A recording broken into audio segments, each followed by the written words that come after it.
বাবা আমার ওই আমের কেকটা চাই। যাও মামা তুমি নিয়ে নাও। এই কেক আমার, তুই কেন হাত লাগালি? বাবা আমার ওই কেকটাই লাগবে, আমের কেক। কেকটি আনতে গিয়েছে, ওই ছেলেটি আমার সাথে চিল্লিয়ে আমাকে ভাগিয়ে দিয়েছে। আরে মা তুমি এখান থেকে কেক নাও, দেখো তোমার কোনটি পছন্দ হয়। আরে না বাবা আমার তো ওই আমের কেকটাই লাগবে। ভাইয়া এই আমের কেকটি কি দেওয়া যাবে আমাদেরকে? না ভাইয়া এই কেকটা ওনাদের। ভাইয়া এই কেকটা ওকে দিয়ে দাও না, এই কেকটা ওর অনেক পছন্দ হয়েছে। আরে আমি ভাইকে বলেছি এই কেকটা আর নেই, কিন্তু আজ যে ওর জন্মদিন, ভাইয়া এই কেকটা আমার ছেলের অনেক পছন্দ হয়েছে, আমি এই কেকটা বাড়ি নিয়ে যাব।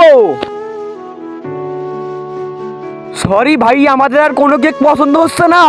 দাঁড়ান ভাইয়া, এই কেক ওই ভাইয়া এই বাচ্চার জন্য রেখে গেছে। Happy birthday Julia. ধন্যবাদ আঙ্কেল।